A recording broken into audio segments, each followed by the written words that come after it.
So here we are at another project. We are actually taking apart an old audio system that no longer worked and hasn't worked in years, and actually switching it over to Savant audio. So this home is already running a Savant processor out at the pool area. There's all the speakers out there. We're gonna run a new AVB line through the conduit here, put it into an AVB switch, and then take over all of the old zone wires that is down in this mess here, extend them over, and then bring them into our rack down there, which will house all three of our Savant amplifiers as well as our AVB switch. So come along with me and we'll get this project started. So this is an old Parasound amp that went to a 4-zone controller. So you'd actually have to come down and pick what you wanted to listen to. That was one of the things. So this intook the sound. So we'll take all this out.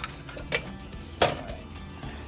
Here's one of our amps. RCA converters. RCA to Ethernet converters. What's this? URC. Probably have not used that in years.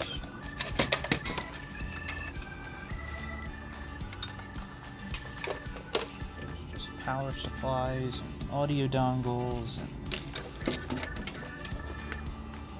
that's actually gross. DVD player with cat on it. It's funny, I've done 3 houses in here now. They were all done by the same guy before, so you kind of know exactly what you're getting into.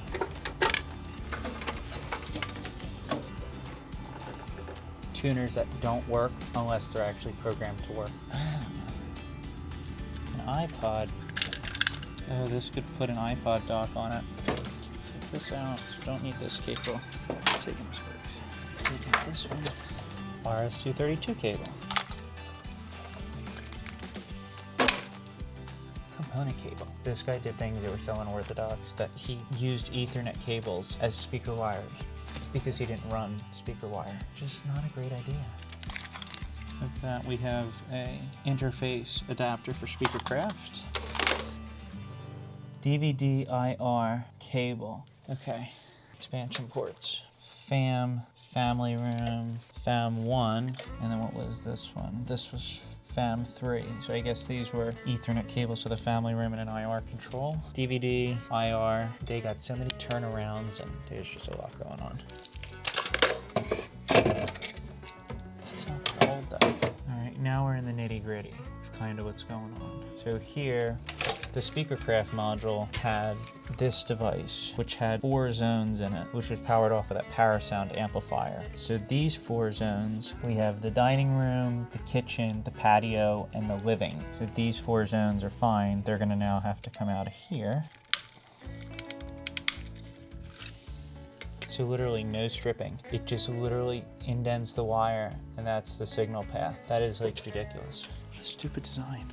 All right, so that's 4 zones. That's a SIPA. Comcast box. We have these, which is getting a cable input. All right, so now my hope is this box here, I'm gonna be able to pull my purples up with them. So I'm gonna go up there and pull them up.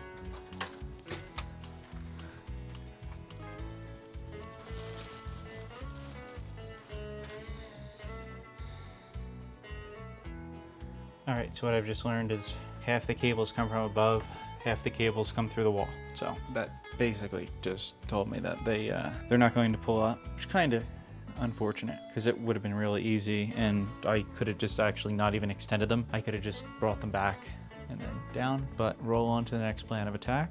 And that's probably going to be just extending them and sticking them in the sleeve, we'll call it, cable sleeve. So let's get started with that. Yeah, I mean, you think like there's a big, huge bundle, but they don't all go up. So unfortunately, exactly what I thought. It's a shame. I probably should have just put the rack over here years ago, but that's Audio World. Done. This whole debacle here. Look, they just ran so much cable to like everything. And some TVs have like 4 cat jacks to them.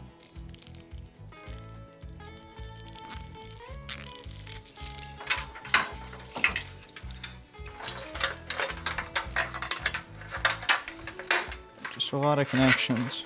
Just so much we don't need. So much it takes up so much time, and there's just a big bundle of cable. And if we ever need it, it's here.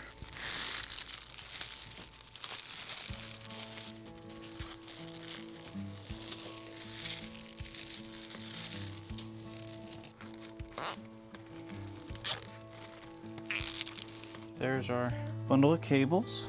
So there's your 10. So you're gonna have to extend now 40 wires. I wouldn't hate it if this was a splice box.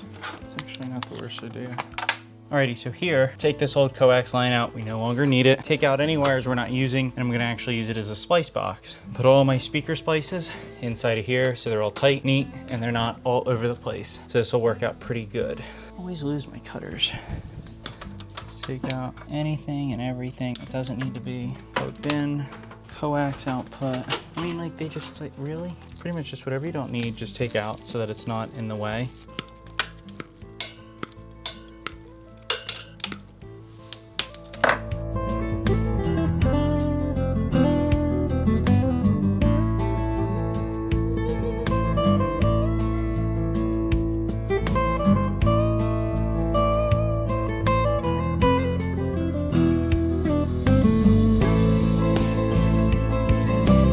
Alrighty, so just finishing up here now, but just want to give you a sneak peek of what we did.